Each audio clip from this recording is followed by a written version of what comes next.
Eu estou pensando. Né? Deixa eu... Se tiver algum problema de internet também, você manda o WhatsApp para mim, tá?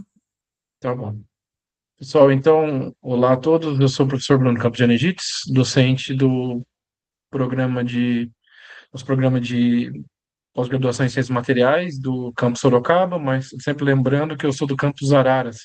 Nosso programa é um programa que tem esse caráter multicamp, né? Além de ter multicamp, são várias universidades que estão professores, né, que são credenciados.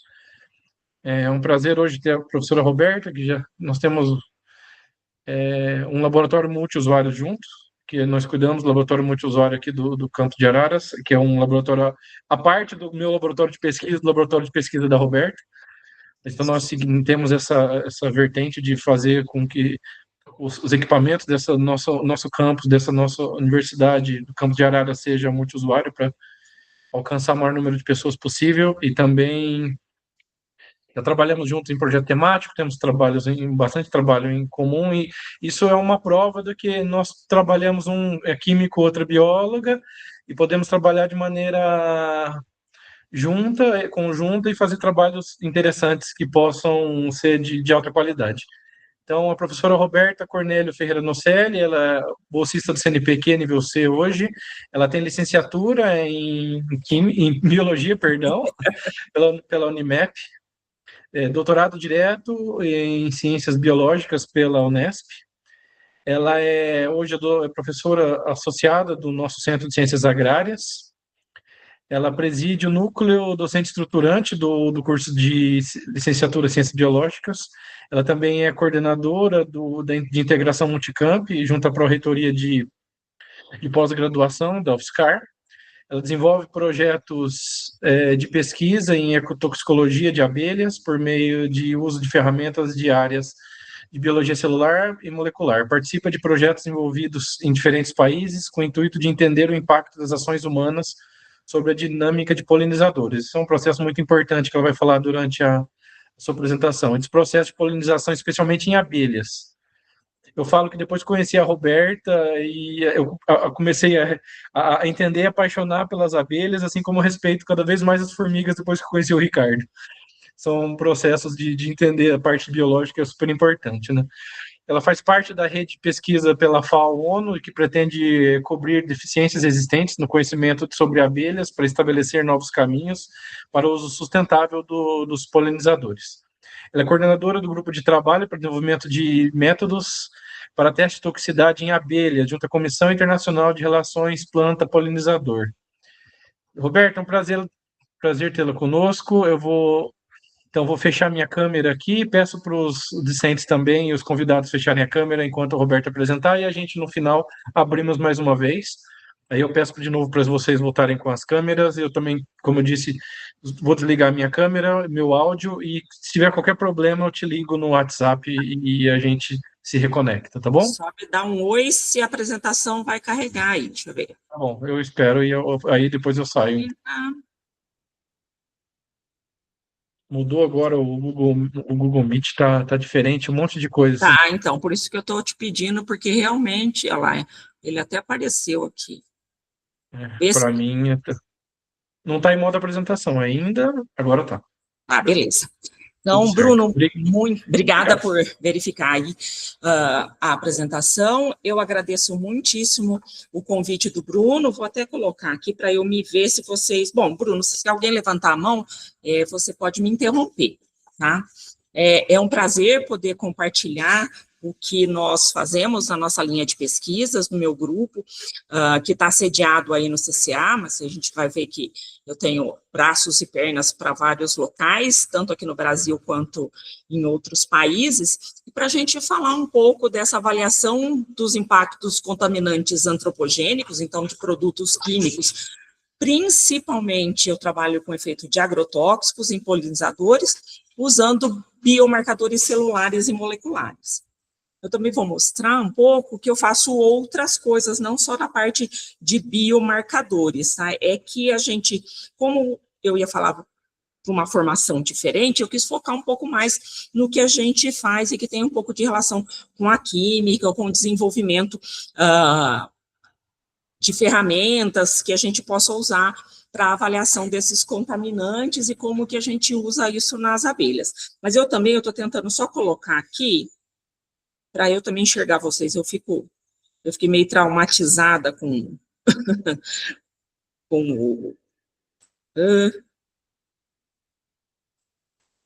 Pronto. Espero que não dê interferência. Tá dando interferência? Tá, né? Então, vou sair. Traumatizada com a época do EMP, que a gente tinha que ficar dando aula só online, e eu não consigo ver vocês. Mas eu vou falar um pouquinho também, no final, das outras atividades que nós fazemos.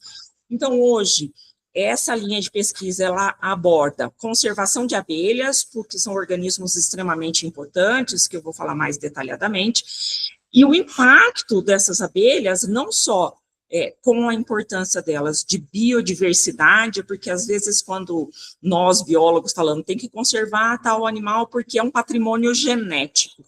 Então, o impacto, muitas vezes, dessa argumentação, ele não surte tanto efeito quanto nós falarmos de segurança alimentar e segurança do alimento, que aí tem um impacto um pouco maior para que a sociedade, de uma forma geral, possa entender a importância desses organismos para todos. Não é uma questão de ser importante simplesmente como patrimônio genético, mas porque ele pode impactar a vida de todo mundo. E como o Bruno mencionou, essa área em que nós estudamos efeitos de substâncias químicas sobre organismos da natureza, nós chamamos de ecotoxicologia, que é lógico, é um braço da toxicologia. E dentro da ecotoxicologia, a gente tem praticamente todas as sublinhas, que nós vamos encontrar dentro da toxicologia também. Então, a gente estuda a farmacologia, na essência do que é a farmacologia, porque nós estudamos rotas metabólicas, vias de degradação dos produtos, e isso não é só para medicamentos, né? Isso para outros produtos químicos também. Nós temos a abordagem da bioquímica, da biologia molecular, da química analítica, que a gente precisa conhecer processamentos, resíduos e a presença dessas substâncias químicas, não só no organismo, mas como no ambiente em que ele vive. A ecologia e a geologia, e a parte da ecologia eu vou falar um pouco mais no final, porque eu também tenho uma parte do meu grupo, que hoje é composto por 15 pessoas, 2 pós-doutorandos, 3 doutorandos, 3 mestrandos, e até anotei para não perder a conta, 7 entre iniciação científica e trabalhos de conclusão de curso. Então, uma parte desse grupo trabalha com a parte de ecologia de abelhas na interface com o uso dessas substâncias químicas. A epidemiologia, que vai nos dar as informações sobre a ocorrência dos casos de intoxicação do ambiente e dos organismos do ambiente. A biologia descritiva, que a gente vai descrever espécie, vai descrever os efeitos. Muitos deles não estão registrados, então nós temos um impacto de realizar alguns trabalhos que são pioneiros, né? E é lógico, a estatística, porque todo mundo usa, não tem jeito. Então, a gente usa esses dados para a obtenção de uma série de informações que vão ser utilizadas na avaliação de risco e no manejo ambiental. E aí, num destaque dessa questão da avaliação de risco, no Brasil, pensando em agrotóxicos, em 2017, houve uma alteração na legislação por parte do Instituto Brasileiro de Meio Ambiente e de Recursos Renováveis, o IBAMA, e para resultar nessa legislação, em 2017, nova legislação, Instrução Normativa 02, nós temos um trabalho de consultoria, um grupo de trabalho dentro do IBAMA, do qual eu participei ao longo de 3 anos, até resultar na produção final dessa instrução normativa, no Manual de Avaliação de Risco para Abelhas, que o Brasil não tinha. Então, também para mostrar para vocês que muito do que a gente faz dentro da universidade pode, sim, influenciar políticas públicas e mudar os rumos de algumas áreas no país. Uma vez eu ouvi de uma colega nossa, Bruno, se eu tinha a pretensão de um dia influenciar políticas públicas. E não só tinha a pretensão, como a gente tem conseguido ao longo desses anos, né? Então, tem sido bastante gratificante. E a gente também, desenvolve e testa métodos que possam vir a ser exigências legais para a liberação de novos produtos, que eu vou mostrar para vocês que está dentro de uma das nossas linhas de pesquisa, e que na apresentação que o Bruno fez, ele disse, eu sou a coordenadora hoje do subgrupo para o desenvolvimento de métodos de toxicidade para abelhas sem ferrão, que são abelhas nativas do Brasil, né? E é lógico, a questão de produção de conhecimento dentro do nosso país, porque a gente tem até vou dizer pouco tempo atrás, mas a gente tem aumentado muito uma produção de conhecimento de qualidade que tem impactado o mundo científico mundo afora, tá? E aí a gente tem duas linhas principais, onde eu tenho os ensaios realizados em laboratório e ensaios realizados em campo. Pensando na questão da abordagem mais bioquímica e molecular, a gente está dentro das pesquisas em laboratório. Então, hoje, nós trabalhamos com efeitos letais e subletais em larvas e adultos de diferentes espécies de abelhas, que eu vou mostrar para vocês. Os efeitos letais, o próprio nome diz, né? Outro dia também dando uma palestra lá no curso de agroecologia, o pessoal estava tirando sarro de mim, porque eu falei assim, se a abelha morre, tudo bem. Não é tudo bem no sentido que ela pode morrer, mas é fácil de visualizar e de quantificar mortalidade de abelhas. Mas a gente tem um histórico aí de literatura mostrando que o principal problema é o que são os efeitos quando ela não mata a abelha. E esses efeitos podem perdurar ou serem levados para a colmeia. E aí eu quero fazer um parênteses para vocês. O Brasil é o país com maior biodiversidade de abelhas no mundo. Tá? Normalmente, se eu perguntasse para vocês, todo mundo vai me dizer que conhece a abelha do mel, né? Porque a gente compra um mel que é mais comum em supermercados, em farmácias. A gente tem as notícias de acidentes com abelhas, e hoje, infelizmente, eu acordei de manhã com uma senhora que foi morta por ataque de abelhas. Eu não lembro exatamente a cidade, mas aqui no estado de São Paulo. Se não me engano, foi Araraquara, mas eu precisaria confirmar, não me lembro. Mas houve uma mortalidade por ataque de abelhas, e isso faz com que essa abelha, que a gente chama de Apis mellifera, que é o nome da espécie, mas é uma abelha especial aqui no Brasil, porque é o resultado da introdução de diferentes subespécies, que eu não vou detalhar porque não é o nosso foco, e que resultaram num híbrido que é agressivo. Mas essa abelha não é nativa do Brasil, ela foi introduzida ao longo do tempo, a partir de 1850, diferentes subespécies. Ela não é nativa, mas hoje ela tem uma importância muito grande em termos de polinização, que a gente vai falar um pouco, mas também tem uma importância muito grande porque as abelhas, elas não é só uma questão da polinização e da produção de mel. A gente tem hoje vários grupos de pesquisa trabalhando com bioprospecção de produtos nas colmeias, inclusive de Apis mellíferas, com boas surpresas do que a gente pode obter no futuro a partir dos produtos e das colmeias dessas abelhas. Depois nós temos, por volta de outras 250 espécies de abelhas brasileiras que são parecidas com essas abelhas melíferas no sentido de organização. Tem rainha, tem operária, constrói colmeia, produz mel, e já existem vários estudos mostrando que são méis de muito melhor qualidade do que o mel de Apis mellifera. E, para surpresa da maioria das pessoas que não sabem, nós temos por volta de 1.500 espécies de abelhas entre parasociais, que não formam toda essa estrutura completa, mas a maioria das abelhas delas são solitárias. É uma abelha que não constrói colmeia, que não produz mel, mas são extremamente eficientes na polinização, mas também tem outras importâncias ecológicas. É óbvio que, por conta de número experimental, quase não existem estudos com abelhas solitárias, porque imagine, se eu preciso, às vezes, de 300 abelhas numa amostra, eu vou ter que destruir 300 ninhos de abelha solitária, porque eu não vou conseguir fazer como eu faço com apis, que eu vou coletando as abelhas e a colmeia continua, tá? Para estudar esses efeitos letais e subletais, nós temos ensaios toxicológicos, porém, esses ensaios toxicológicos, eles são desenvolvidos com abelhas que não são brasileiras, as abelhas apis mellifera.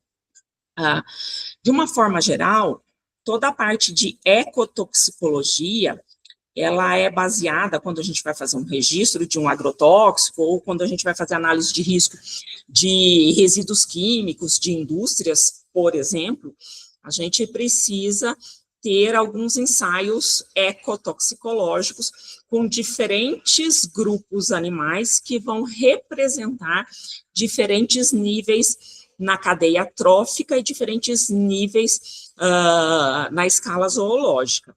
E também existem os testes realizados com plantas. Boa parte desses ensaios, eles são realizados, eles foram padronizados em outros países, e esses ensaios, eles precisam ser padronizados. O IBAMA, por exemplo, ou a EPA, que é a Agência de Proteção Ambiental Americana, eles não podem adotar testes exclusivamente naquele país, porque existem alguns acordos internacionais que dizem que você vai registrar um produto que é usado em outros países, eles precisam ser testados e avaliados de acordo com normas internacionais. E quem estabelece, quem registra, na verdade, essas normas, é a Organização para a Cooperação e Desenvolvimento Econômico, a famosa OCDE ou OECD, quando a gente fala da sigla em inglês. Então, esses ensaios toxicológicos padronizados pela OECD, eles são padronizados com organismos normalmente do hemisfério norte, porque são lá que começam esses estudos. Atualmente, eu sou a indicada do IBAMA para avaliar os testes toxicológicos, para participar dessa normatização na OECD, mas ainda assim, como uma consultora, uma palpiteira, vamos dizer assim, em ensaios toxicológicos que não são realizados com espécies brasileiras. Por isso, nós começamos a discutir desde 2010 essa questão, e eu me tornei também a coordenadora, depois eu vou falar mais especificamente, para um subgrupo que surgiu, então, dentro da Comissão Internacional para as Relações Planta-Polinizador, que é essa comissão que inicia esses testes de toxicidade no hemisfério norte, e depois de muita discussão, eles chegaram à conclusão, sim, que a gente tinha razão, e que nós precisávamos testar os testes que a gente já tem com espécies brasileiras, e se isso não fosse viável, não fosse funcional, desenvolver ou adaptar esses protocolos. E é lógico que eles não foram 100% funcionais, né? Nós tivemos, então, que fazer o desenvolvimento e adaptações de protocolos, tanto para larvas, tá? E hoje os protocolos de larvas que foram desenvolvidos aqui no Brasil, a Adina, que já falou um oizinho no começo, que está presente, foi a minha aluna que desenvolveu isso juntamente com a doutora Annelise, que foi a orientadora. Então, a gente já tem esses protocolos desenvolvidos, e a gente também fez adaptações para os adultos. Tá? E a partir desses protocolos, nós fazemos análises para os efeitos subletais, morfológicas, imunohistoquímicas, e fazemos análises também de bioquímica e biologia molecular. Atualmente, meu grupo está trabalhando com essas espécies, a Scaptotrigona postica, os nomes são meio cabulosos, mas ela é conhecida como mandaguari, a Melipona quadrifaciata, que é a mandaçaia, que é a abelha símbolo do estado de São Paulo. Essa com o nome mais chato, que vocês mais conhecem, a Tetragonis cangústula, que todo mundo conhece como jataí, Melipona scutelaris, que é a urussu nordestina, a Phiesiomelita varia, que é a marmelada, e bombus, que é essa abelha grande, preta, que existe uma certa confusão, mas é o que todo mundo chama de mamangava. Então, nós trabalhamos, as 5 primeiras nós temos uma criação, para quem quiser conhecer também, é só uma questão de marcar, nós temos um meliponário onde nós criamos as 5, e a sexta, que bombos, hoje a gente trabalha com bombos mori, a mamangava, nós coletamos em campo, porque o ninho dela é de solo e é dificílimo de encontrar. Tá? E nós estudamos principalmente os agrotóxicos por conta da relação que essas abelhas têm com o ambiente agrícola, porque são organismos que tiveram uma coevolução com as plantas. O principal alimento dessas abelhas é o pólen, como fonte de proteínas, tá? E o néctar como fonte de carboidratos. Para algumas espécies, esse néctar ele vai ser fermentado e vai ser convertido em mel. Para outras espécies, o consumo é na forma de néctar mesmo. Como nós modificamos muito a paisagem, né, nós saímos de áreas, independente do bioma, cerrado, Mata Atlântica, Pantanal, o que seja, mas nós convertemos muito do que era de mata nativa, nesses diferentes biomas, em campos agrícolas. E aí, esses campos agrícolas, eles trouxeram plantas não nativas do Brasil, então, mais sujeitas ao ataque de insetos existentes aqui, mas, infelizmente, além de importar plantas para as culturas, nós também importamos uma série de pragas, né? E os insetos estão, pensando em organismos animais, eles são os principais causadores de perdas na agricultura. E, para isso, existe uma utilização de substâncias químicas. Isso não é recente, tem um histórico de produtores utilizando cobre, por exemplo, como fungicida em 1800 e qualquer coisa, mas com o passar dos anos, nós tivemos o desenvolvimento de diferentes substâncias químicas para o controle de diferentes agentes, podem ser plantas daninhas, fungos e insetos. E aí nós temos um conflito muito grande de interesses dentro dessa questão envolvendo as abelhas. Parte das plantas, principalmente aquelas que estão envolvidas na alimentação humana, elas necessitam de polinização por animais.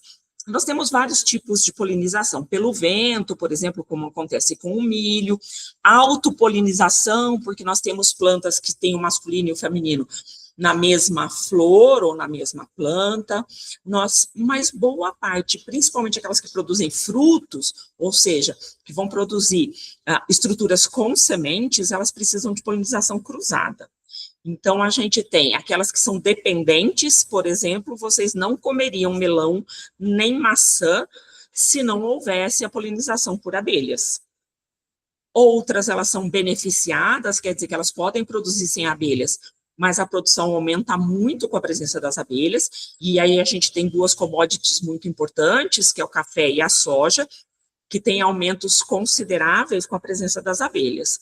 Só que essas culturas também usam muito agrotóxico. Então, esse processo de polinização, ele é importante, mas os estudos mostram, desde a década de 70, que os produtos utilizados nos cultivos para controlar outras pragas, né, outros insetos, eles também têm impacto sobre as abelhas. Eu escolhi falar mais sobre os inseticidas, mas a gente também tem trabalhos mostrando que fungicidas, que herbicidas têm impacto sobre as abelhas. E, atualmente, a maioria dos agrotóxicos, eles são neurotóxicos. Tá? Então, eles vão agir em diferentes pontos da transmissão do impulso nervoso, seja ele excitatório ou inibitório, principalmente interferindo com a ação de enzimas, e a gente tem um foco muito especial na acetilcolinesterase, que degrada a acetilcolina ligado aos receptores nicotínicos de acetilcolina, mas nós também temos aqueles que influenciam na abertura dos canais iônicos, que estão na parte final, principalmente, dos neurônios, e aqueles que vão agir em áreas inibitórias, como é o caso dos receptores de ácido gama-aminobutírico, que é o famoso GABA. Então, essas reações químicas, não tem como separar a biologia disso, elas são modificadas pela presença destes produtos químicos, desses ingredientes ativos que vão interferir na transmissão do impulso nervoso, na maioria das vezes, impedindo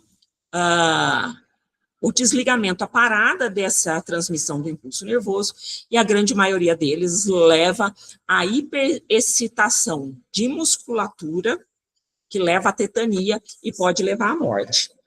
Porém, em doses bastante baixas, o que a gente vai ter é interferências nesses processos em doses, em concentrações menores, em que eu posso ter um desequilíbrio dessa transmissão do sistema nervoso, sem, contudo, levar à tetania. Então, eu posso ter, por exemplo, desorientação. Só um minutinho, por favor. Luiz. E aí eu posso ter uma desorientação dessas abelhas, e aí eu posso ter interferência no encontro das flores e no processo de polinização, e isso mesmo com a presença das abelhas lá. Eu não tenho uma eficiência de processos de polinização, e também posso ter uma desorientação no retorno para a colmeia, e essas abelhas se perdem.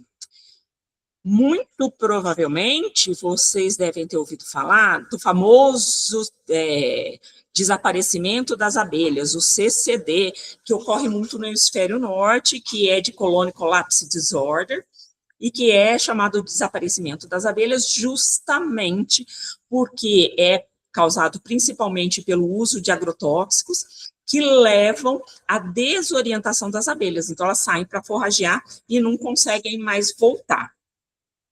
Então, para entender como que esses produtos interferem nas abelhas, nós avaliamos diferentes parâmetros. A mortalidade, que é o mais comum e que antigamente era o único parâmetro avaliado, mas atualmente nós temos avaliação de danos celulares, alterações fisiológicas e bioquímicas, expressão gênica, porque ele desencadeia a expressão de genes dos mecanismos de morte celular programada e de genes de desintoxicação, e também repelência e alterações comportamentais. Então, nós simulamos aqui, nessa caixa preta que vocês estão vendo, as abelhas, elas não enxergam, elas não voam com a luz branca, então a gente faz uma caixa com uma luz infravermelho, e a gente faz a filmagem delas a partir da exposição aos agrotóxicos.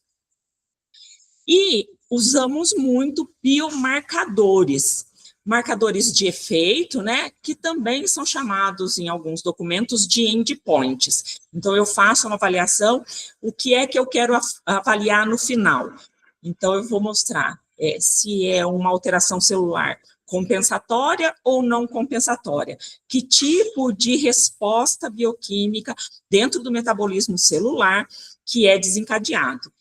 Então, eu preciso ter sempre, né, os meus organismos modelos, ou essa avaliação pode ser feita em fluidos, e isso não é exclusivo para insetos, por exemplo, detectar a presença de chumbo na corrente sanguínea, ligada a algumas proteínas. Eu posso também fazer essa avaliação na hemolinfa, que é um fluido que tem as características no sentido de transporte do sangue dos mamíferos. E aí a gente consegue avaliar alterações conhecendo o que eu espero que seja o normal no organismo desses indivíduos, então o que é homeostático, o que está dentro da homeostasia deles, e quais as alterações que ocorrem em nível fisiológico, bioquímico, molecular e celular ou estrutural, né? E quando nós fizemos a proposição de usar esses parâmetros, como eu disse, nós não tínhamos testes que eram característicos ou que pudessem ser desenvolvidos com abelhas brasileiras. Então, primeiro nós fomos testar o que é proposto para a Apis mellifera e para outras espécies, Na Europa, hoje, eles trabalham com um tipo de bombos parasocial, que é bombos atratos, principalmente, e eles têm método para isso, e também trabalham com uma solitária que não existe no Brasil, que é do gênero Osmia. Então, nós precisamos olhar para o Brasil e para as nossas espécies para entender um pouco que tipo de gaiola, que tipo de alimentador, quanto tempo as nossas abelhas duravam no manuseio dentro de um laboratório. Nós não tínhamos nada dessas informações básicas. Pensando que nós temos aproximadamente 2.000 espécies, nós temos informação, acho que por umas 15, 20. Nem da biologia desses animais nós temos informação.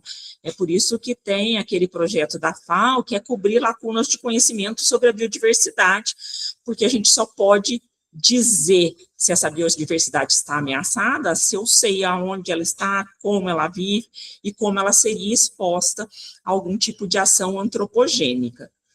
Então, nós, dentro do projeto do ICPPR, nós desenvolvemos todos os métodos aqui no Brasil, tanto para larvas, como eu já citei, quanto para adultos. Então, gente, pode parecer coisa simples, mas você tem que ir desde o começo, por exemplo, o tamanho do pote, se ela aceita ou não, como que eu vou fornecer alimento. Aqui dos alimentadores, ó, que tem de A até F, nós testamos com seringa, com Eppendorf, com bloco de madeira, com tampinha sozinho, com tampinha com batoque dentro. Nós temos que ir testando e tentando imitar as condições que ela tem dentro da colmeia. Se eu penso numa abelha social, dentro da colmeia tem pote de mel e pote de pólen. Então, a gente testou, talvez, a tampinha como um batoque para imitar um pote. Então, você vai fazendo esse tipo de seleção para entender qual é o tipo de gaiola, que seriam esses potes, qual é o tipo de alimentador, se precisa ter ciclo de claro e escuro. Então, é tudo um processo bem artesanal, mas que resulta em um modelo experimental que eu possa utilizar. E, além disso, eu não posso utilizar qualquer modelo experimental. Pensando no nosso país, eu tenho que desenvolver um protocolo em que, se eu consigo comprar esse pote aqui de 1.000 ml aqui em São Paulo, ele tem que ser possível de comprar no Amazonas, porque eu tenho que pensar em protocolos que possam ser viáveis e possam ser executados em qualquer lugar, né?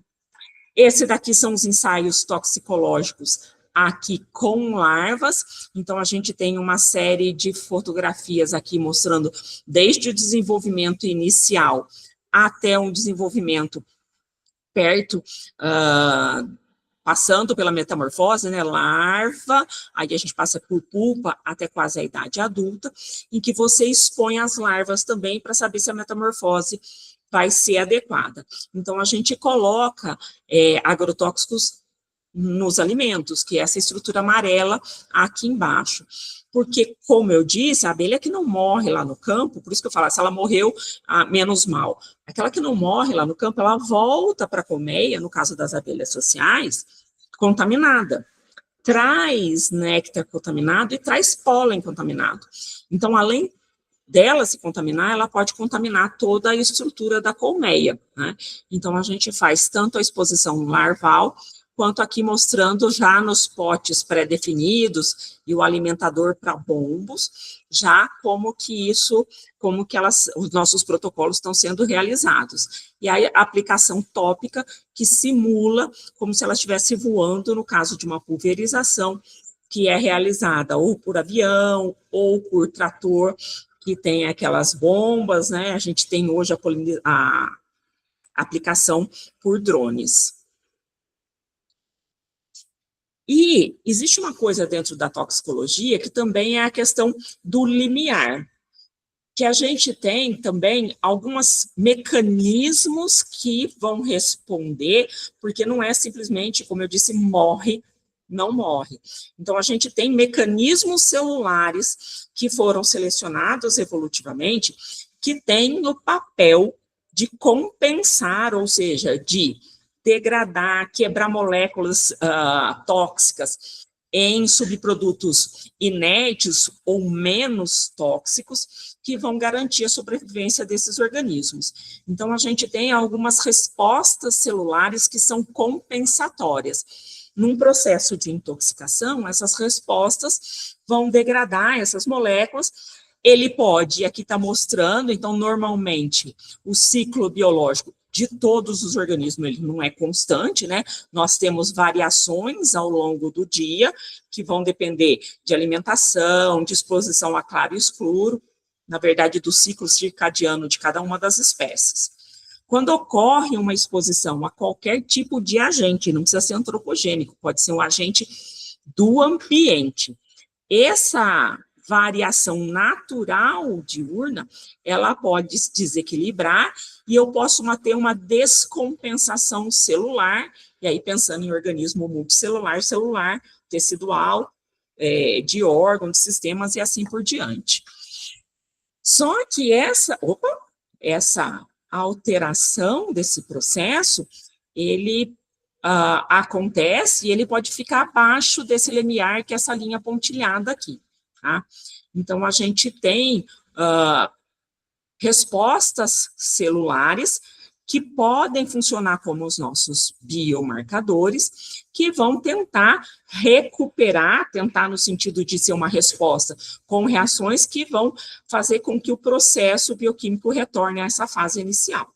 Então, tem dois conceitos que a gente trabalha muito dentro da ecotoxicologia, na verdade, da toxicologia de uma forma geral. A gente tem o NOAEL, né, que é o maior nível de uma substância. Então, qual é o nível máximo de uma substância que não vai causar nenhum efeito adverso, e o LOAEL, ou LOAEC, que é o menor nível ou concentração que vai causar alguma substância. Então, qual é a dose máxima ou a concentração máxima que eu posso dar que o organismo vai ficar bem e que não tem nenhum tipo de marcador, não tem nenhum tipo de efeito adverso?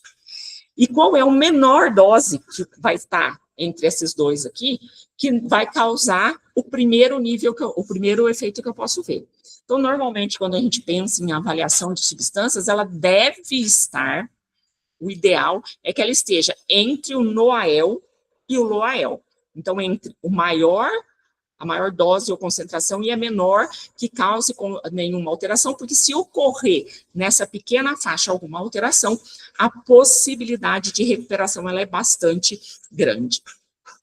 E aí que a gente escolhe, é lógico, tem vários tipos de biomarcadores que estão descritos na literatura. Então, a gente tem as respostas adaptativas, que são essas respostas bioquímicas que vão garantir a recuperação da homeostasia, que a gente chama de biomarcadores de exposição e de efeitos, né? Então, por exemplo, há alterações na quantidade e na distribuição das heat shock proteins, que a gente chama de HSPs, que é uma família proteica que atua no controle da morte celular programada. Tá? E aí, essas proteínas, elas agem para impedir ou induzir a morte celular programada, porque no caso de um efeito celular que ele possa ser reversível, é importante que a célula não seja eliminada, se o efeito pode ser revertido. Então, ela impede a morte celular. Ou, se o efeito é irreversível, as HSPs podem induzir a morte, garantindo que eu tenha perda de uma ou poucas células, mas não tenha comprometimento de tecido. Porém, se essa resposta por meio das HSPs, ela não for satisfatória, eu posso ter resposta citotóxica, que são os marcadores de efeito tardio e de toxicidade, que aí, ao invés de perder uma ou pouquíssimas células de uma forma a garantir a integridade do tecido, eu tenho um efeito mais generalizado, com alterações histopatológicas, ou seja, o número de células afetadas ele foi muito maior, o número de células perdidas ele é muito grande, e isso compromete o funcionamento do tecido e, dependendo da extensão, o funcionamento dos órgãos, por isso que a gente chama de nível mais alto de organização biológica.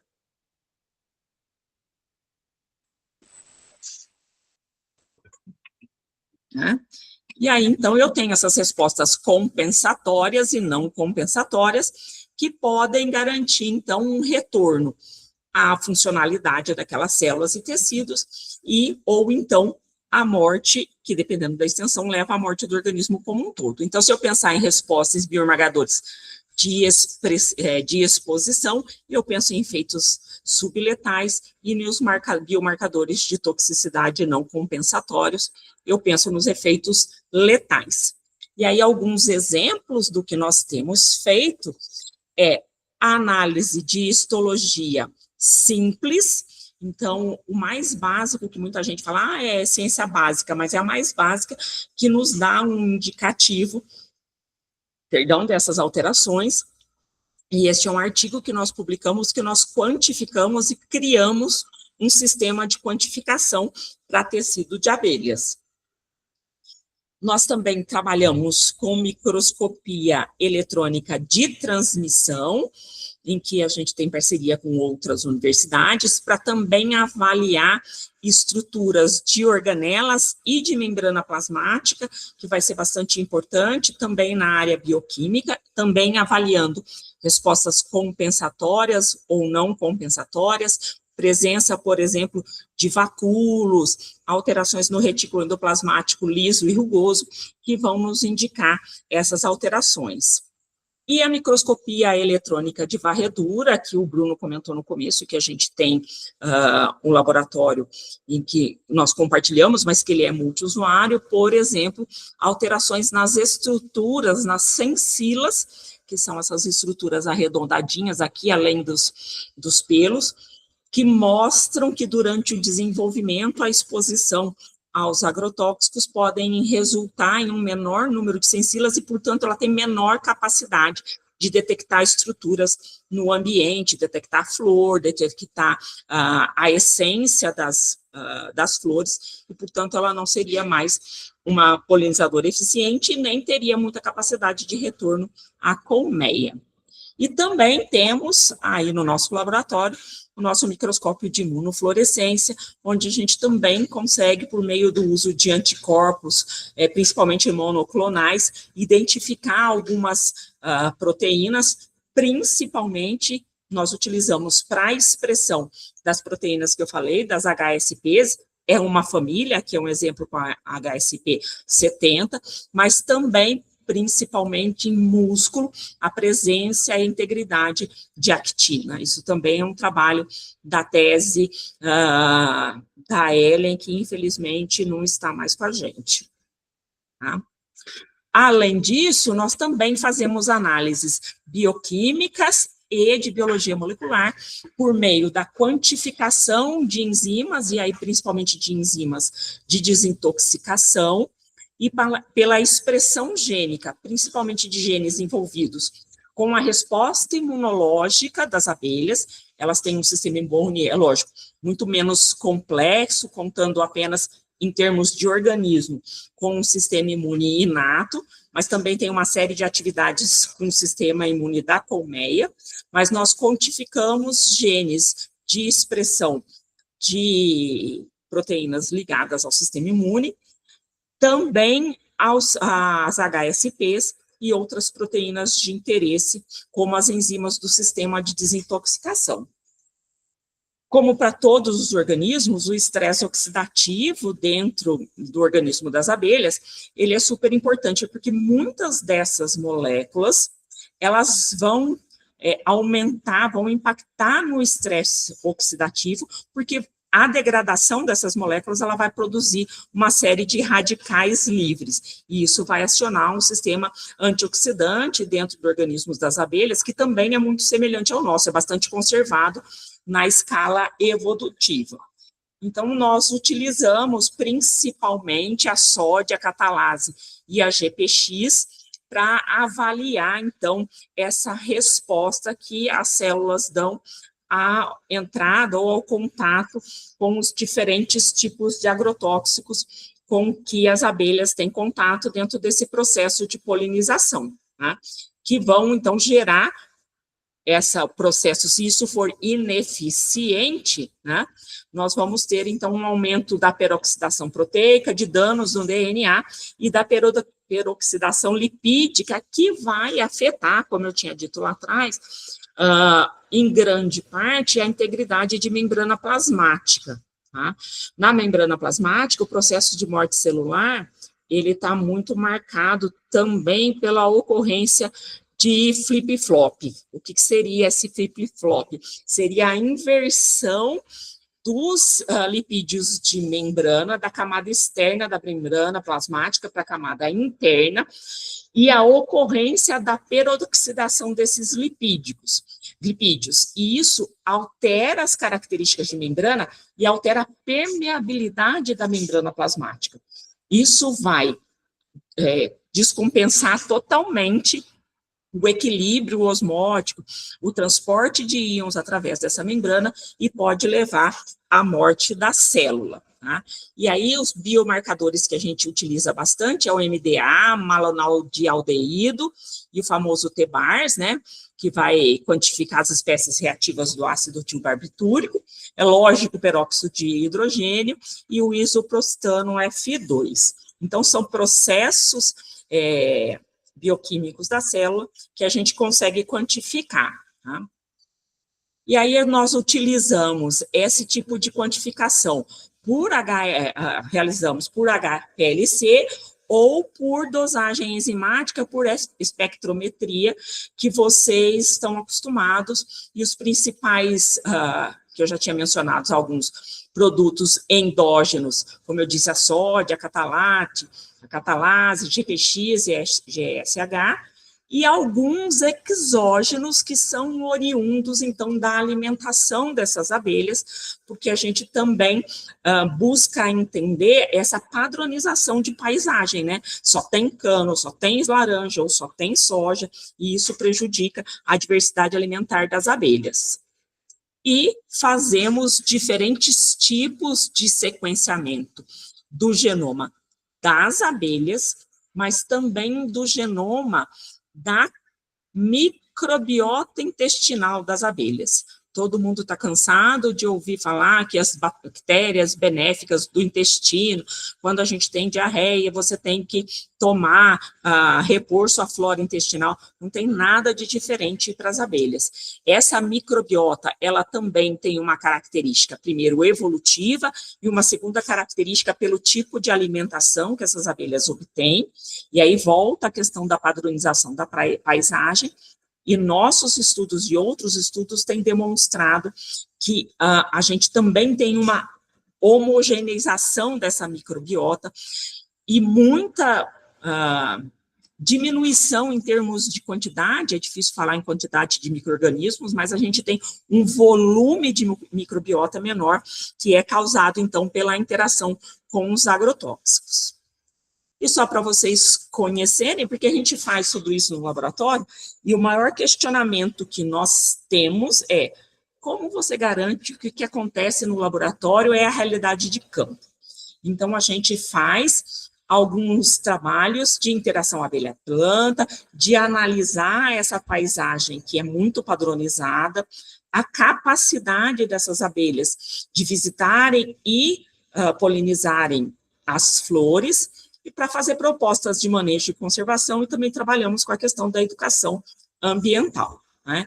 Então, nós fazemos monitoramento por meio da instalação de ninhos armadilha. Por favor, se encontrarem esses ninhos armadilha lá no CCA, não derrubem, se bem que a maioria deles, por incrível que pareça, tem sido derrubados, né? Agora ficou mais difícil, mas eram derrubados pelas capivaras. Mas a gente também já teve retirada humana, e aí nós levamos para monitorar o que nasce nesses ninhos. Nós também usamos algumas armadilhas, tanto de cor, não sei se vocês conseguem ver, que a gente usa pratinho branco, azul e amarelo, porque refletem os comprimentos de onda que as abelhas enxergam. A gente fica na paciência lá no campo, né, para coletar abelhas com o pulsar e com iscas de cheiro, porque quando a gente fala que as abelhas polinizam, elas são atraídas principalmente pelo comprimento de onda emitido pelas estruturas florais, que nós não enxergamos, elas enxergam numa faixa de UV bem diferente da gente, mas também pela volatilização dos produtos, das substâncias químicas que contém, que estão no néctar. E aí a gente faz qual que é o comportamento dela na flor, o que ela coleta. Aqui é flor de berinjela, aqui é de citros, então olha que bonitinha ela com a perna cheia de pólen. A gente faz a frequência de visitas em ambientes em que eu tenho a presença de agrotóxicos e ambientes que eu não tenho a presença de agrotóxicos. E também fazemos isso em relação à distância de áreas que ainda tenham ou mata nativa ou áreas reflorestadas, para a gente discutir a importância, então, dessas áreas para manutenção das abelhas e para polinização. E tentar convencer, isso daqui é um experimento que nós realizamos na citricultura, para tentar convencê-los de que a gente não pode padronizar 100% da paisagem, né? E aí a gente vai fazendo, nós ensacamos as flores, para a gente comparar, por exemplo, a qualidade de um fruto com a polinização por abelhas e sem a polinização por abelhas. Então, a gente faz esse tipo de atividade. E também a parte de educação ambiental. Aqui é uma foto do nosso meliponário. Isso é, sim, uma colmeia coberta com cobertor, por conta do frio, e a gente faz algumas propostas de como manter essas abelhas na área de cultivo, principalmente para os cultivos que são dependentes, como é o caso da ceroleira também, que é praticamente zero de produção se a gente não tiver uma abelha solitária que é chamada, que é do gênero Centris, tá? E fazemos as visitas às escolas e recebemos as escolas no nosso meliponário, né? E temos, como o Bruno também tem, o nosso grupo de estudos que organiza eventos. Vem aí o nosso 7º dia da abelha, que vai ser realizado, tivemos reunião ontem, no dia 26 de setembro, é um sábado, é aberto, é gratuito, aí no CCA, fazemos exposições e cursos e treinamentos para meliponicultores e para agricultores que têm interesse em fazer essa manutenção. Nós temos muitas oportunidades econômicas envolvidas com a questão das abelhas também, que é essa questão, nós estudamos a polinização, que ela acontece naturalmente, mas já existe, principalmente no hemisfério norte, e sendo introduzido no Brasil, a polinização assistida. O que é isso? É criar abelhas e levar para as culturas para que elas possam polinizar só na época da florada, e aí você retira de lá. É uma forma também de diminuir a exposição aos agrotóxicos, né? Porque você só faz na florada, faz um acordo de que não haverá pulverização na florada e retira após a florada, levando de volta ou para o seu criadouro ou para outra propriedade, e aí você diminui, aumenta consideravelmente a polinização e garante polinização naquelas culturas que são dependentes e não produzem, e você também aumenta o ganho de quem cria as abelhas. Hoje, nós temos dentro da agricultura também a vertente da produção on-farm dos bioinsumos, é a produção na própria fazenda de produtos de controle biológico e, inclusive, de polinizadores. Então, nós temos uma perspectiva que é reconhecida mundialmente, de que nós podemos ser, além dos maiores produtores agrícolas, sermos também os maiores produtores de bioinsumos on-farm. A comercialização que a gente já está acostumado, né, de mel, de pólen, de própolis, e o própolis brasileiro, ele tem, por conta da nossa diversidade dos biomas, o própolis ela é uma mistura de produtos da natureza com produtos das abelhas, e ele tem um potencial farmacológico imenso, não só o própolis como outras coisas. É por isso que elas hoje estão sendo estudadas em muitos locais no Brasil, por conta da diversidade de espécies e da biodiversidade, para biotecnologia e bioprospecção, e a indústria farmacêutica está tendo grandes resultados com produtos anticarcinogênicos e para outras doenças, mas principalmente anticarcinogênicos. E nós temos hoje, já finalizando, uma série de projetos. Nós estamos hoje no Polinera, que é um projeto financiado pela União Europeia. A União Europeia, ela reuniu uma força-tarefa com todos os países membros para identificar a representatividade de apis mellifera, que eu falei no começo, que os testes são feitos todos com apis.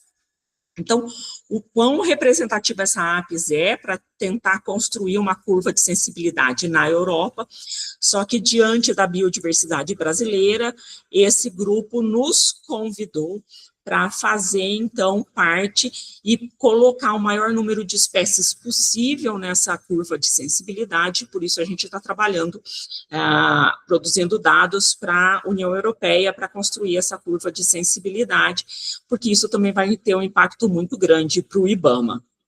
Nós também fazemos parte do INCT, polinização, conhecimento, conservação e uso sustentável dos polinizadores. A sede dele fica no Jardim Botânico do Rio de Janeiro, mas toda a parte de agrotóxico é desenvolvida pelo nosso grupo, que é o ASAS, as abelhas e os serviços ambientais. E nós temos uma parceria também por meio da doutora Annelise, que eu mencionei, que foi a co-orientadora da ADNA durante o mestrado e o doutorado dela. A Annelise, ela aprovou 2 projetos, um na Espanha, que ela foi para lá, eu já não lembro mais, mas eu acho que em 2022, para a universidade em Madrid, mas ela também aprovou, passou em primeiro lugar o projeto dela no Instituto Marie Curie, e ela então está na Espanha para desenvolver esses 2 projetos, e nós estamos em associação com ela nesse projeto. Por sinal, tem um artigo recentemente submetido, que logo, logo vai estar por aí. Depois nós tivemos um projeto, esse terminou há pouquíssimo tempo, junto com a Associação Europeia de Produção de Sucos de Frutas, porque eles importam boa parte do suco de laranja aqui do Brasil. Então, nós tivemos um projeto, aquele projeto que eu mostrei, que a gente fala da distância e da contribuição das áreas de mata. Então, nós finalizamos, já tem um artigo publicado, o segundo está submetido. A coordenação do subgrupo que nós já falamos, né? E a consultoria, a participação do grupo de trabalho com o IBAMA, né? E, além do nosso grupo, a gente desenvolve muitos trabalhos com a minha origem, né, na Unesp de Rio Claro, com o Laboratório de Ecotoxicologia e Conservação de Abelhas. Eu também sou credenciada no programa de Biologia Celular, Molecular e Microbiologia de lá, e tenho os trabalhos com o professor Bruno, com a detecção de agrotóxicos que ele desenvolve, né, por meio dos seus sensores. Eu falo que eu gostaria, meu sonho de consumo é um sensor na colmeia, que a gente pudesse detectar todos os agrotóxicos ao mesmo tempo na colmeia. O Bruno fala, não, Roberto, não dá. Todos ao mesmo tempo na colmeia. Mas a gente tem essa questão do desenvolvimento, e a gente está agora com um rascunho de um projeto temático, né, Bruno, que em breve a gente vai dar andamento, para também desenvolver outros produtos dentro dessa linha. Essas são os nossos contatos, tanto do grupo de estudos, nosso Instagram e o meu e-mail, e eu fico à disposição para perguntas e para tirar dúvidas de vocês, tanto hoje quanto em qualquer momento no futuro. Obrigada. Obrigado, Roberta. Excelente apresentação, sempre muito interessante. Eu gosto muito. Você falando, dá para pensar em algumas coisas, por exemplo, para colocar dentro da colmeia ali, para testar, quando você faz a Sim. toxicologia, quanto de concentração, alguma coisa assim, daria para brincar, viu? Eu acho que é uma boa. E a gente tem também, eu acho que depois a gente poderia conversar com o Renato, porque a gente também está com outro projeto com a presença de fungos e a ação de fungicidas dentro da colmeia, sabe? Eu acho que talvez começar com o detector desses fungicidas, porque é lógico, como o guia ainda não defendeu e a gente acha que isso pode dar uma patente, como eu te falei, quando tem informação sensível eu não coloco. Sim. Mas eu acho que é uma coisa interessante para a gente pensar no futuro. Sim, muito interessante. Pessoal, gostaria de abrir para perguntas. Fiquem à vontade para perguntar. O que o Lucas quer perguntar? Belezinha. O Luquinha. Pessoal, podem perguntar. Não fiquem tímidos. Olha lá. O que você quer perguntar? Oi. Oi. Mostra. O elefante. O Wellington perguntou. O Wellington, quer dizer, levantou a mão, né, Wellington? Depois a Isso, tem a Aniele. Aniele, A isso. Aniele Pode ficar à primeiro, depois o vontade. Wellington, né? Agora o verdinho, agora ajuda. É. Aniele, pode perguntar. Eu fiquei, primeiro, parabéns pela apresentação, eu já Obrigada, Aniele. conheço o grupo da UFSCar, então, eu acho muito interessante a linha de pesquisa, e eu fiquei com uma, não dúvida, mas uma curiosidade exatamente do que vocês falaram no finalzinho, sobre ter biomarcadores que podem ser utilizados hoje em dia, que consigam diferenciar esses efeitos múltiplos de contaminantes simultaneamente. Existe algum biomarcador? Sim, assim, você pode avaliar, que a gente tem aquele conceito, né, de ser antagonista, de ser somatório, o efeito, ou de ser sinergístico. Você consegue quantificar, mas você não consegue dizer quanto é de cada um. Então, você sabe, por exemplo, se eu faço análise de 2 produtos químicos, 2 inseticidas, então eu posso ver que a resposta é sinergística, eu tive uma resposta muito maior do que individual, a soma dos 2. Mas quem é que potencializou o quê? Aí, nos marcadores celulares, eu não consigo ver isso.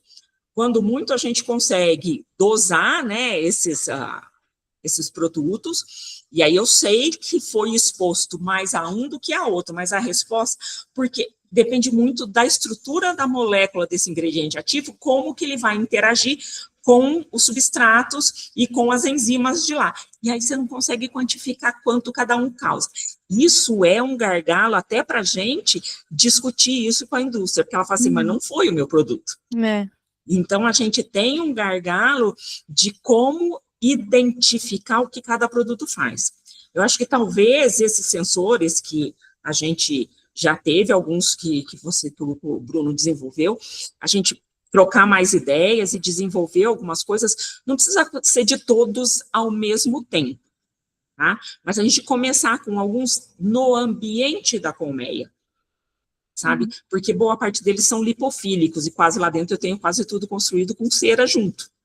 Então, a dispersão é muito alta. Legal. Muito Obrigada, professora. Imagina. Wellington.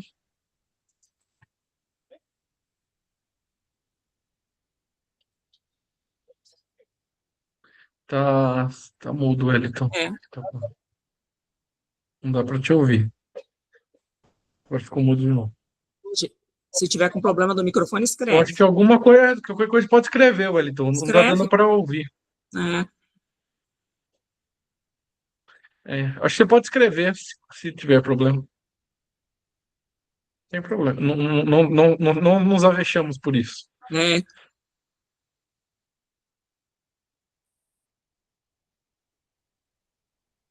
que aparece é que está tendo voz, mas não está saindo aqui para gente. A pergunta do Wellington é sobre polinização natural, Roberto. Então, por isso, Wellington, que a gente tem trabalhado com esse conceito de tentar mostrar para os produtores isso, que é a polinização assistida que eu falei aqui no final. O que a gente tem discutido é a importância de manter, e a gente tem uma legislação de reserva legal, você tem que ter um espaço na propriedade destinado à mata nativa, então você vai ter que recompor, mas ainda assim, se você olhar, por exemplo, no Mato Grosso, uma plantação de soja, você tem que passar de avião em cima, que você não dá conta nem de ir de carro para ver. Então, como que você vai ter polinização e o ganho da soja? Imagina, 18% a mais de produção de soja, que é a nossa maior commodity, entendeu? Só de pôr as abelhas lá. Então, o que tem feito é esse aluguel das colmeias. Na Europa é muito comum. Inclusive, na Europa tem fábrica de abelha. Entendeu? E eles fazem uma reprodução muito mais rápida. Depois, se tiver interesse, me manda que eu mando, eu tenho umas fotos lá. Porque na natureza ela tem o ritmo dela de reprodução. Então, lá na Europa, eles têm fábrica mesmo, eles têm tecnologia para fazer com que elas se reproduzam muito mais rápido, para levar e vende essas colmeias. Aqui no Brasil, nós temos isso para a Apis mellifera, que é essa abelha de mel que todo mundo conhece. Nas macieiras, no Rio Grande do Sul, é bem utilizado. No Nordeste e no Norte, a gente também tem isso muito bem estabelecido, com apis também para o melão, porque melão não produz, tá? Tanto que melão é uma cultura que precisa de pulverização na florada. Então, eles estabeleceram toda a pulverização, é feito entre meia-noite e 4 horas da manhã, quando não tem abelha, para poder trabalhar.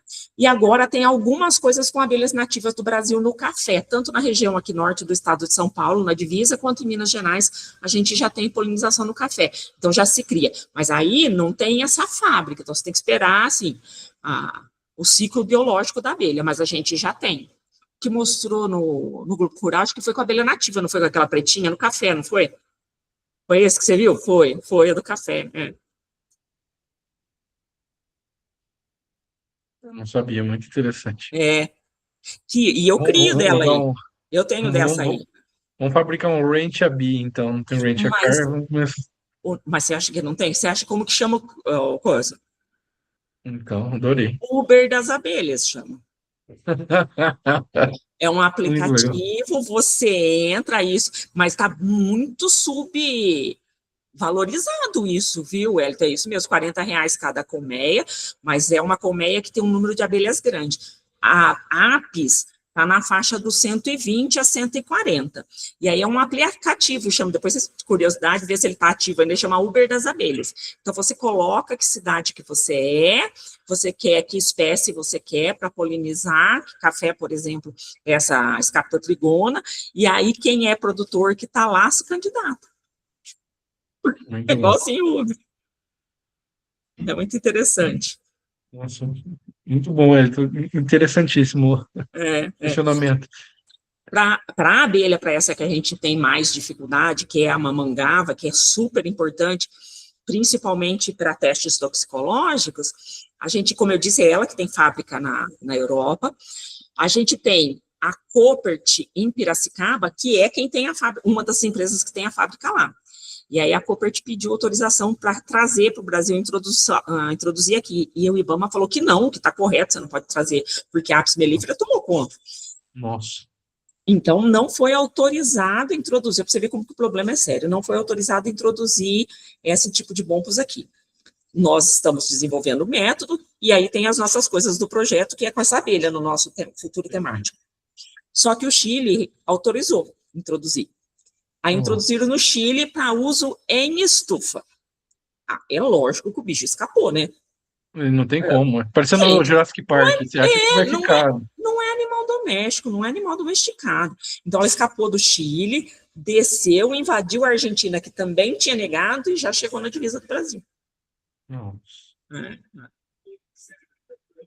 Eu estou me sentindo parece o Jurassic Park, sabe que no Mas que é bem isso, vai dar desordem e os caras fazem. Exato. Dá para ver que vai entrar toda a cadeia trófica, altera tudo, complicadíssimo. Lógico. Então, que nem a Apis, ela entrou, miscigenou, acho que a maioria de vocês não vai lembrar, mas quando eu estava na escola, que foi na época da africanização, que saiu aquele filme, Abelhas Assassinas, porque foi quando houve a miscigenação e a distribuição no continente americano. E até fizeram o filme Abelhas Assassinas, porque elas eram muito agressivas e as pessoas ainda não sabiam como lidar com elas. Ainda são agressivas, mas agora a gente sabe como manejar. E ainda assim eu falei, a gente teve uma morte hoje, né? Então, foi o que deu introduzir abelhas aqui. Uhum. Difícil. Letícia?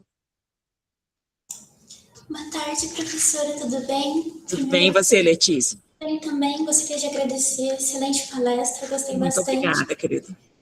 No início, era preciso ter falado sobre as políticas públicas, o desenvolvimento. Isso. E eu gostaria de saber quais lacunas ainda existem na nossa legislação brasileira em relação à proteção dos agentes polinizadores e também do manejo deles. Bom, a gente tem algumas coisas para colocar nisso, e é bom ficar registrado e gravado. Bom, a primeira lacuna nossa é falta de conhecimento por parte dos nossos políticos. Ou falta de conhecimento ou falta de vontade, né? A gente tem que deixar isso registrado também. Porque a gente tem duas coisas separadas. Primeiro, o fato de a apis mellifera ser introduzida no Brasil, ela é considerada como um rebanho, e ela tem as mesmas, ela é regida pelo MAPA, pelo Ministério da Agricultura, Pecuária e Abastecimento, porque é um animal exótico, então é considerado como rebanho.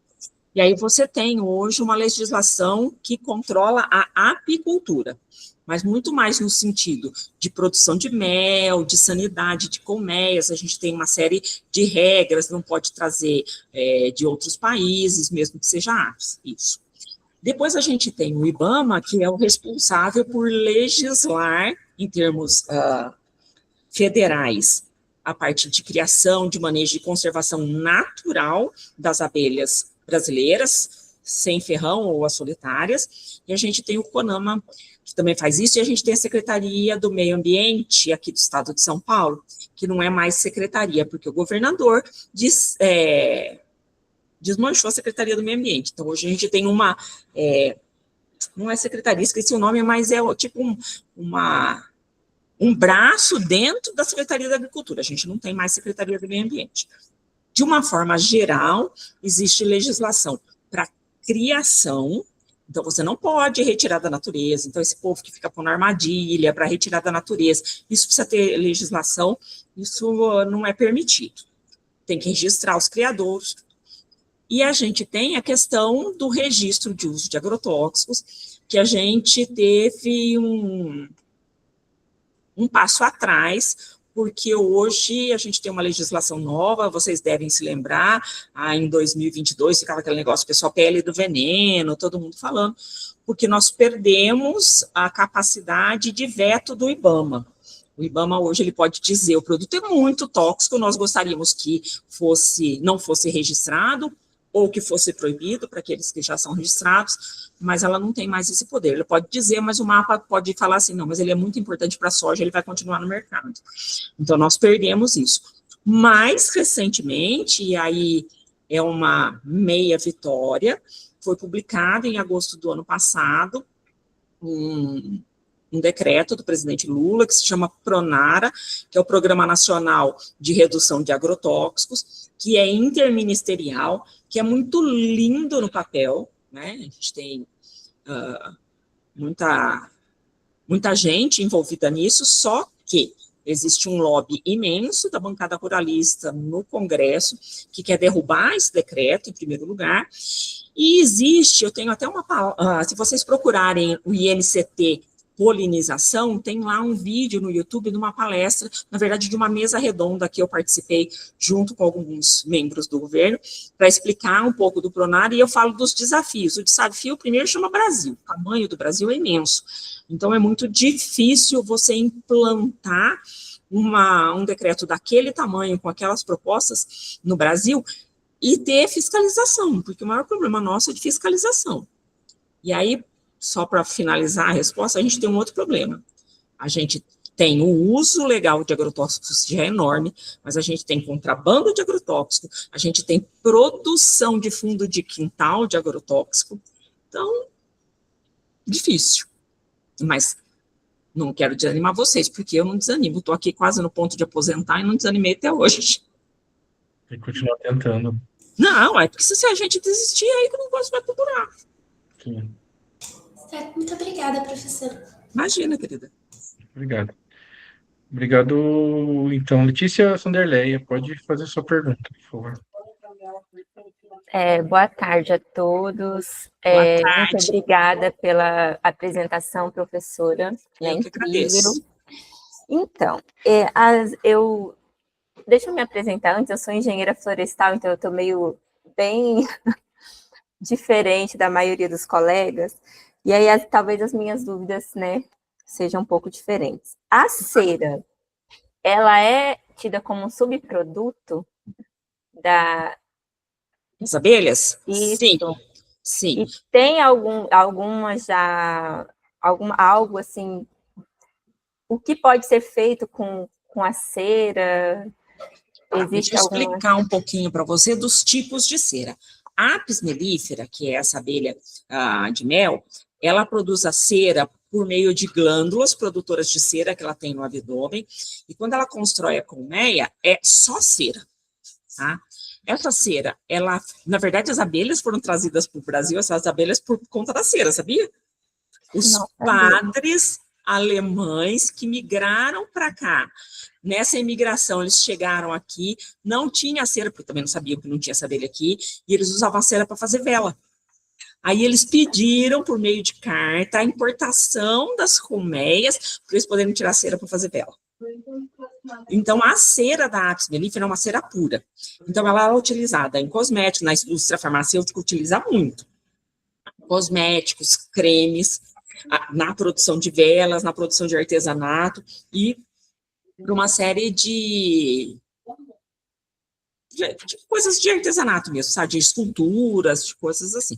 Ela é uma cera pura, ela não é misturada com outras coisas. As abelhas brasileiras que fazem colmeia, tanto que a gente nem chama de cera, a gente chama de cerumen, tá? Porque ela mistura os produtos da sua glândula com um monte de coisas que vem, que ela coleta na natureza. E essa está sendo estudada porque essas misturas, como elas são diferentes de acordo com o bioma, elas têm propriedades farmacológicas muito diferentes. Então, algumas já estão sendo estudadas. Interessante. Eu moro, né, no Amazonas, eu estou em Itacoatiara, aqui no Amazonas. Nossa, esse é o lugar com mais abelhas não descritas. Então, e assim, eu conheço algumas pessoas que trabalham com meliponicultura, né, inclusive ex-alunos, eu sou professora aqui na Universidade do Estado do Amazonas, e tem ex-alunos nossos que foram, né, trabalhar com a meliponicultura, que é diferente da apicultura, né? Sim, muito. A apis, ela é da apicultura, correto? Da apicultura, isso. E a meliponicultura, geralmente, são as abelhas sem ferrão. Isso, exato. Então, essas que ainda tem muito estudo, porque, assim, eu penso, como engenheira florestal, né, aqui a gente tem muitos trabalhos com agroecologia, né, com produtores, os pequenos produtores. Então, assim, é uma opção para eles, né, já que eles têm que preservar, né, as áreas de reserva legal, de APP. Então, a meliponicultura ou apicultura é uma forma de renda extra. Sim. E como engenheira florestal, eu fico pensando, será que existe alguma forma de fazer algum insumo com essas... No caso, seria cerumen, né? Isso. Que não tem tantos estudos, assim, para fazer igual, incorporar num substrato, por exemplo. Né, teríamos que fazer alguns estudos.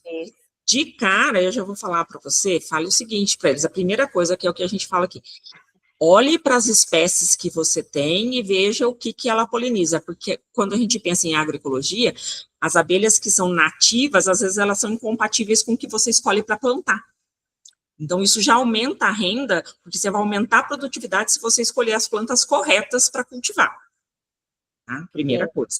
Agora, a gente tem um mar de coisas para estudar, porque as espécies da Amazônia são as que têm menos estudos, tá?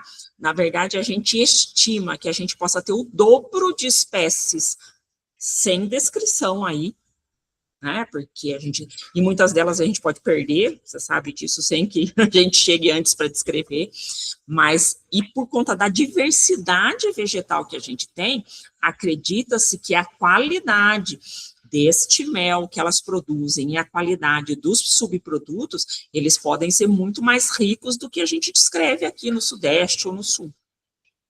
Interessante. Muito obrigada. Eu não conheço ninguém na universidade, conhecia, né, mas o Davi, não sei se você conheceu, o Davi foi assassinado há pouco tempo, o Davi Aedar, que era professor da Federal do Amazonas e que trabalhava com meliponicultura, mas em Manaus. Ele foi assassinado há pouco tempo, que era quem trabalhava aí com agroecologia, com o pessoal lá nos arredores de Manaus com isso. Eu conheço algumas pessoas que trabalham na Federal do Pará, tanto na Embrapa quanto na Federal do Pará, que trabalham com isso e trabalham, por exemplo, com polinização de açaí ou com polinização em agroecossistemas, que talvez você pudesse contactar também. Legal. aprendi bastante coisas novas, tá? Com a sua apresentação, inclusive que eu não sabia que existiam espécies, né, que só produziam com polinização de abelha. Isso para mim foi uma novidade, eu achei muito interessante. A ceroleira, gente, se deixar, Bruna, até que hora a gente tem?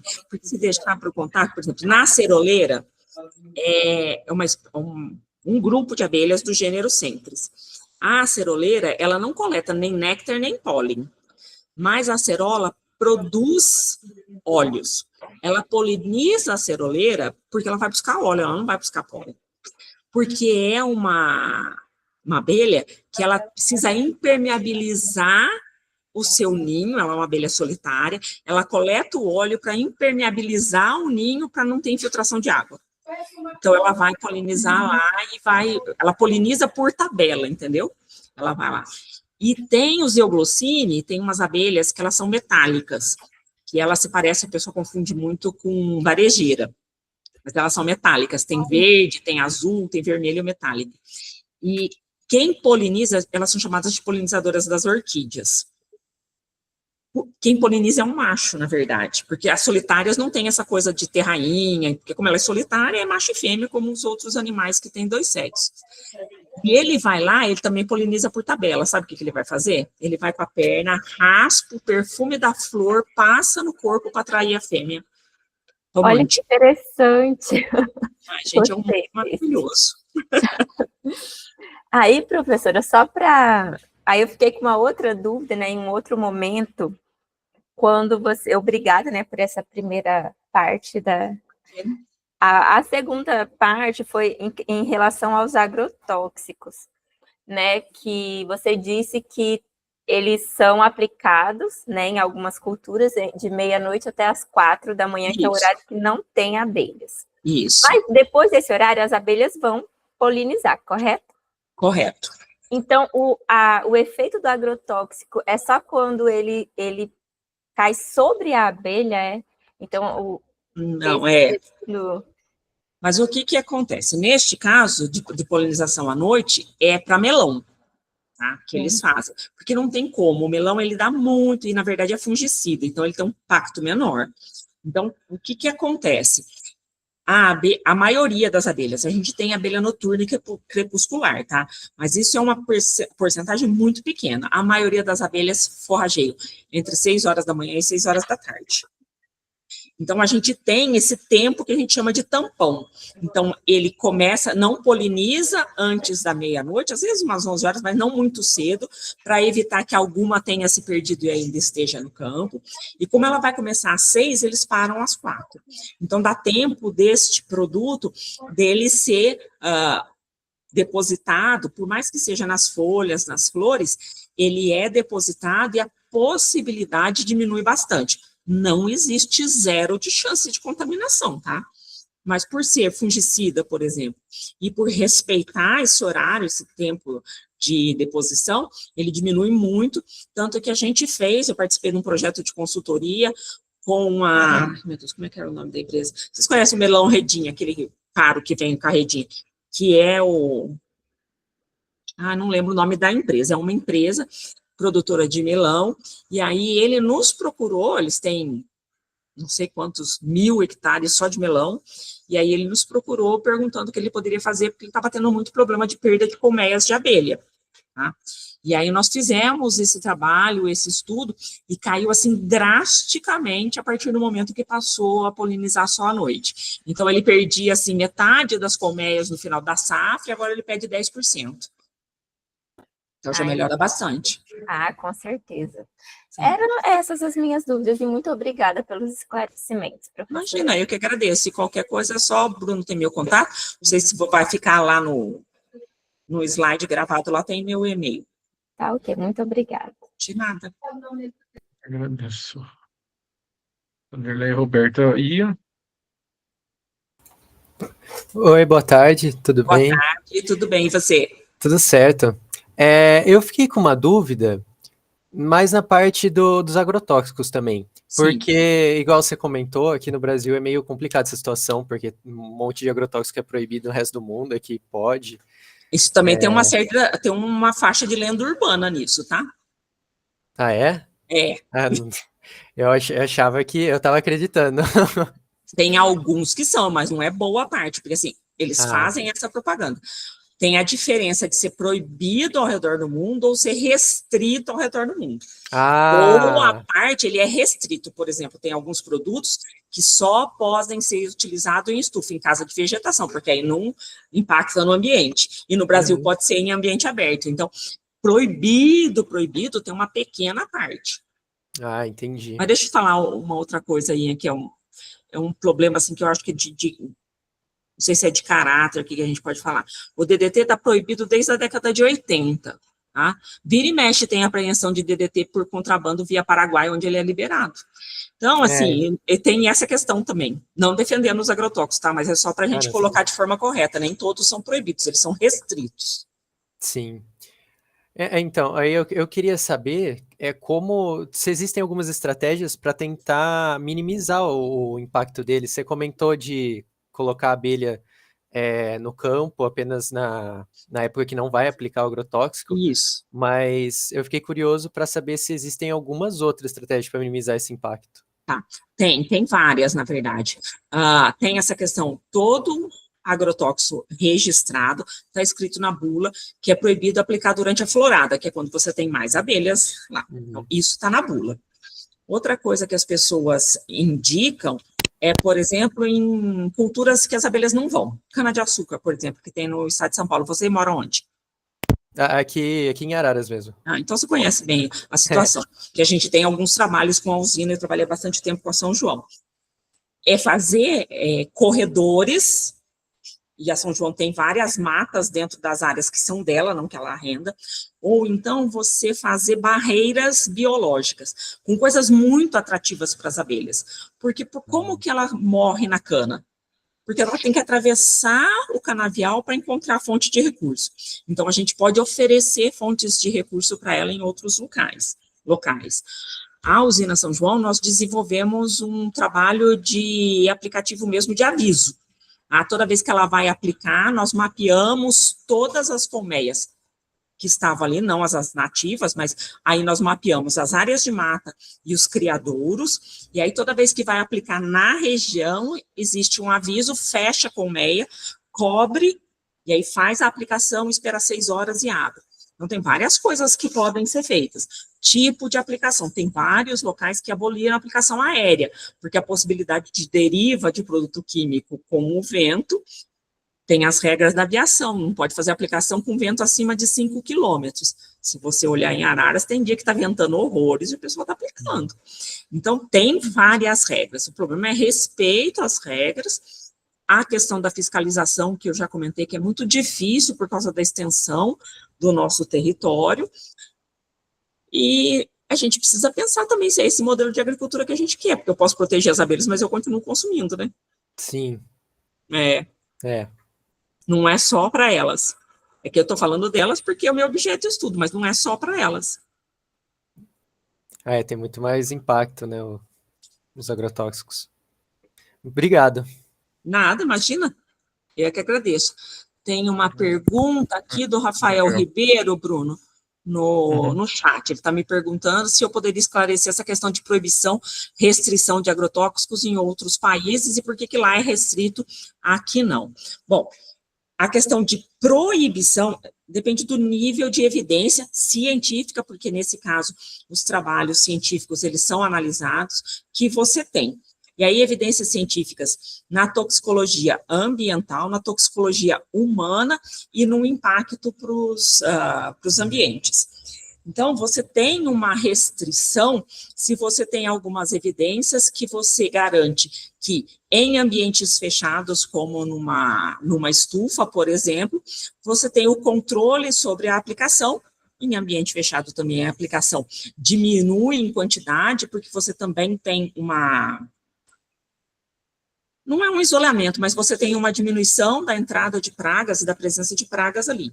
Então, você pode ter uma restrição. Ela é um problema, essa aplicação em ambientes abertos, porque ela tem moléculas que a formulação vai ter uma deriva maior, então você restringe para ambientes fechados. Ou você restringe ao tipo de aplicação.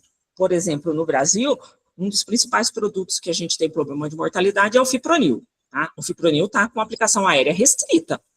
A ideia era restringir também a aplicação foliar e manter só a aplicação por sementes. Mas, por enquanto, foi solicitado uma restrição para a aplicação foliar, mas tem judicialização. E lá também tem essas coisas, é que as pessoas pensam que aqui é assim, a gente tem, é porque aqui não se faz nada. Não é. É porque a gente tem um sistema, uma burocracia diferente que vai interferir nisso, né? E aqui a gente tem um histórico de estudos mais recente do que em outros países. Por exemplo, quando começou o chamamento para reavaliação de agrotóxicos no Brasil, ele começou por eventos que estavam acontecendo na Europa e nos Estados Unidos. Mas, entendeu? Você não pode fazer uma restrição aqui só com dados do exterior. Então, você tem que desencadear os estudos aqui. Tanto que hoje a gente tem um aumento também no número de empresas que fazem testes, que faziam testes de eficácia agronômica, que entraram para os testes de toxicidade com abelhas por conta das exigências que foram sendo colocadas. A gente teve reavaliação do tiametoxan, nós tivemos reavaliação de outros neonicotinoides que geraram algumas restrições, tá? São mais recentes, mas todas as restrições foram judicializadas pelos fabricantes. Então, você tem que esperar esse período de judicialização, vai a julgamento. Então, não é que não aconteça aqui, é que a gente tem que respeitar as regras do país. Não é um caminho tão simples, né? Nanda, pode perguntar. Oi, Nanda. Obrigado. Oi, boa tarde a todos. Obrigada pela sua palestra. Também sempre posso aprender bastante, sempre tem novidade por aí. Tudo bem, sim. É um prazer falar com a senhora de novo. Eu queria, assim, eu tenho uma curiosidade com relação tanto à ECD quanto à legislação, assim, qual que é a visão do governo brasileiro? Porque tem uma questão muito prática, né? Uma coisa, assim, é o que a gente faz na academia, outra coisa são os laboratórios, a atuação dos laboratórios que fazem análises químicas para os dossiês regulatórios, né? Que vão liberar essas novas moléculas. E aí, assim, uma coisa bem básica. Quando o grupo controle de abelhas morre, acabou o experimento. Então, muitas vezes, o resultado que você tem, ele pode não demonstrar de forma efetiva exatamente todos os malefícios ou todos os efeitos que aquele produto pode causar nas abelhas. Então, eu não sei o quanto, no caso, né, a OECD, ou mesmo o governo brasileiro, eles estão atentos a isso, se tem alguma modificação dos protocolos ou da legislação, que é uma coisa que sempre me deixa muito agoniada. Tem esse tipo de coisa, mas não imagina a gente que trabalha com isso. Você cumpre o que está ali naquele protocolo, você cumpre o que está no protocolo, você não deixou de fazer o que estava no protocolo, não significa que ele está 100% correto na perspectiva da biodiversidade, enfim. Nunca. E aí não é só para a OECD e a legislação brasileira, que a OECD está falando muito mais dos agrotóxicos, daqueles que são os químicos produzidos, né, os artificiais. Mas aí a gente tem hoje em dia, aqui no Brasil, a atuação muito forte dos biológicos. Isso. E aí, no caso dos biológicos, aí a gente vai para uma outra demanda, por exemplo, dentro do laboratório, que você tem que fazer a contagem de micro-organismos para saber se ao longo do estudo com as abelhas, aquela contagem que você viu inicialmente e o que você está vendo, né, de degradação, manutenção daquelas populações ao longo do tempo de estudo, se ela se mantém. Só que o problema é que, numa linha de produção, você tem uma quantidade muito grande, né, de soluções com esses produtos para você avaliar, e isso às vezes se perde na data. Então, assim, numa avaliação de larga escala e de linha de produção, às vezes você não consegue cumprir exatamente o que está no protocolo, mas o protocolo também não se atenta a isso. Então, eu queria saber, assim, se as pessoas, né, que são os tomadores de decisão, pessoas, né, que você faz parte também desses grupos lá de fora, se eles também estão atentos a isso, o que eles falam sobre isso, ou se isso não é uma preocupação, assim, Não é sim, porque a gente já tem vários estudos mostrando que o biológico, fala assim, produto biológico, que bonzinho, né, tá tudo certo. Não tá. A gente já tem vários estudos mostrando que eles são prejudiciais às abelhas, tá? A gente está com uma menina terminando a tese, a dissertação de mestrado dela é orientada do Fujihara, Bruno, que tem algumas coisas que a gente está mostrando que não é tão seguro do jeito que a gente pensa, do jeito que não é que a gente pensa, do jeito que as pessoas propagam. Porque eu sempre soube que se não é normal na colmeia, algum impacto tem. Mas a gente tem que avaliar o impacto, porque a gente tem que trabalhar com um limite. Também não dá, no momento, num país tropical, falar assim, tudo bem, vamos produzir tudo orgânico a partir de amanhã. Isso não existe, porque a gente é todo um processo, a gente tem uma série de coisas para considerar, não é simplesmente tirar o agrotóxico. Mas o produto biológico, ele está, sim, na mira do mundo inteiro, porque tem se vendido a ideia, e a mesma coisa, os bioinsumos on-farm, que se produz lá dentro da sua fazenda, tem que ter controle disso. Você vai produzir micro-organismos na sua fazenda? Quem que vai controlar isso? Então, existe um grupo de discussão no governo brasileiro, ele teve, nós tivemos uma reunião, acho que em janeiro, mas foi assim, uma reunião aberta, para muita gente participar, mas eles estão preocupados em regulamentar produtos de controle biológico que entram na categoria de agrotóxicos, né, estão lá dentro do agrofit e tudo, mas a gente olhar para os biológicos de uma forma geral, dos bioinsumos on-farm, e melhorar a regulamentação disso. Tá? Porque o on-farm está aqui, igual eu gosto de dar exemplo para meus alunos, lembra o negócio da mudinha do iogurte? Te dá uns lactobacilos, você põe no seu leite, aí ele cresce, você dá para vizinho, está mais ou menos dessa forma. Então, a gente precisa mexer com isso. E lá fora também, tá? Tem uma preocupação bem grande. A França, como tudo na agricultura, eles gritam, né? É porque vai importar do Brasil, porque eles gritam, e eles têm um on-farm muito forte lá, então existe dentro da EFSA também. Os Estados Unidos, desde que o Trump assumiu, para a gente é uma incógnita, porque a gente não tem informações como nos outros governos, que você entra em contato com a EPA e a EPA te dá as informações. A gente sempre teve uma relação muito boa com eles. E a EFSA, na verdade, ela tem hora que eu acho até ela exigente demais na regulamentação. Ela tem algumas questões que, assim, são, que nem no caso de efeitos subletais, ela quer incluir, tanto que a gente está testando alguns modelos de efeitos subletais nesse projeto, mas ela tem uma postura assim, é isso e não, ou não é isso. Ela não abre para discussão, sabe? Então, a gente precisa pensar um pouco nisso também, que ela precisa abrir para discussão, porque tem a gente chama, me dá gastura, mas é o dano aceitável. Entendeu? Não existe zero dano, nada é zero dano. Tomar água demais causa dano no seu rim. Então, não existe zero dano. Então, qual é o dano aceitável? E é uma medida meio subjetiva, né? Porque o dano vai variar, o dano aceitável, ele varia muito dentro de uma mesma espécie por questões genéticas. Então, você tem que ter aí uma maleabilidade. Se a gente for indo a fundo aqui, a gente vai chegar à conclusão que você tem que aceitar, assumir algumas coisas, e os órgãos reguladores fazem isso, eles assumem algumas coisas. Tá?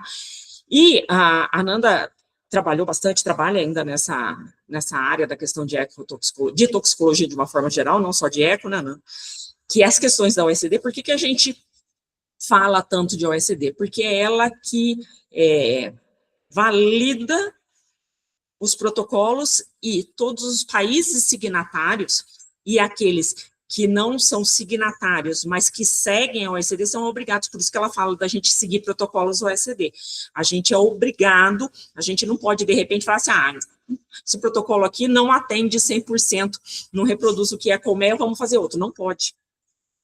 Obrigatoriamente tem um acordo em que eles devem seguir.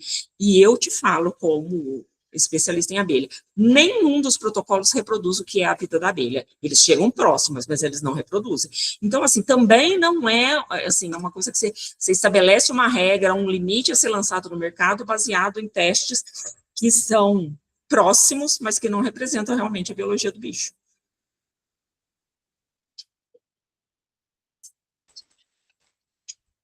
Beleza.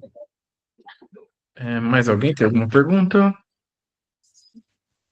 Não, encerramos então. Roberto, muito obrigado. Eu é que agradeço, Bruno. Não esquece de parar de gravar.